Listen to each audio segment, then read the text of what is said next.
Lawmakers are back at the Capitol, but the smiles and handshakes of opening day did not last long. All members voting. There have been 64 ayes and 85 nays. The amendment fails. How a floor fight over the House rules ended with mixed results for Democrats.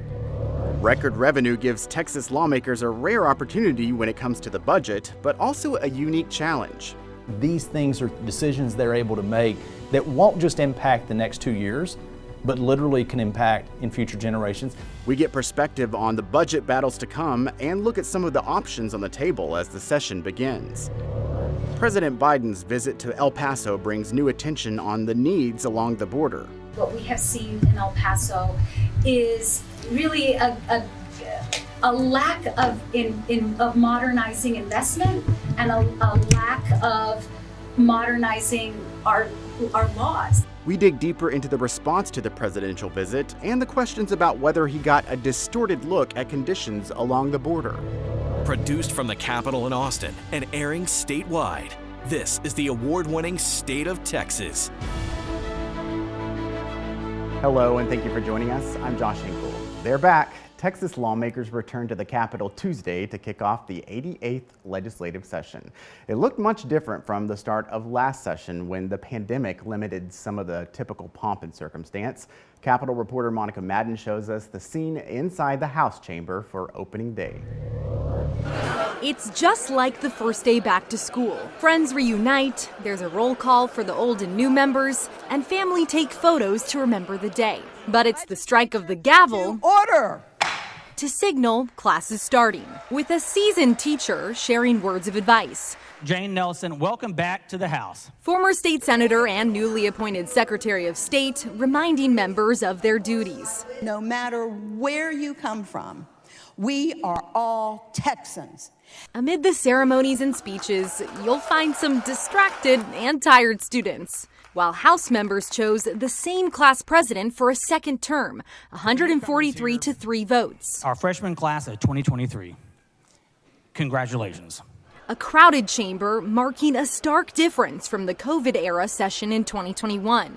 Leaders alluded to today's hardships, including last May's mass school shooting in Uvalde. We owe it to the memory of those children and teachers to make sensible, meaningful change. But today in this school of lawmaking, Speaker Dade Phelan focused on paths of agreement ahead. The work is demanding, but it is noble. The work is necessary.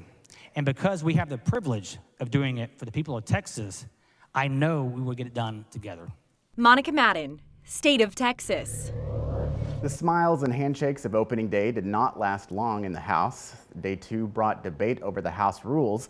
Some of the most conservative members moved quickly to limit the influence of Democrats, specifically in response to the walkout last session that broke quorum that delayed Republicans from passing election legislation.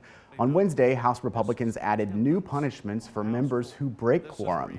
Those include fines and even the potential of being expelled from the House. The measures were included in the final rules package.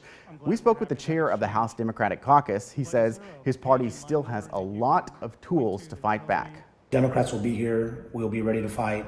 We will use every page of our rule book, every comma, every colon, every subchapter to defend the values of for the people of this state.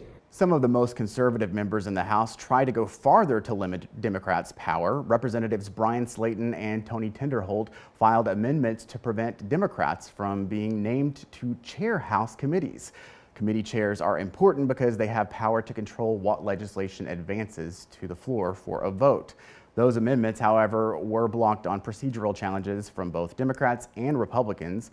Tinderholt and Slayton also tried to pass other amendments to the rules, including a provision to police pronouns. There's an unhealthy trend of people inserting their preferred pronouns in their bio signatures or signature. These kind of games should not be played in the Capitol. I rise on a point of order under Rule 11, Section 2, that this amendment is not germane. Most of those amendments died after other lawmakers raised parliamentary points of order. Those that did get a floor vote failed to pass. We want to bring in our Capitol coverage team, Monica Madden and Ryan Chandler. Welcome to both of you. You had a busy week. Thanks for having us. Yes, we have. Ryan, you covered the controversy that the battle over the House rules brought. What happened there?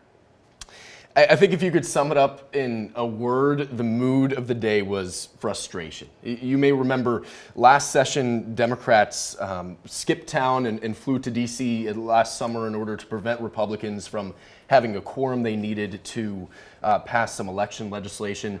Some Republicans showed their first order of business was addressing that grievance from last session. They upped the penalties for what they call quorum breakers. If you purposefully leave the chamber in order to prevent the business from continuing, you could lose leadership positions, you could face monetary fines. They're really trying to prevent that from happening again.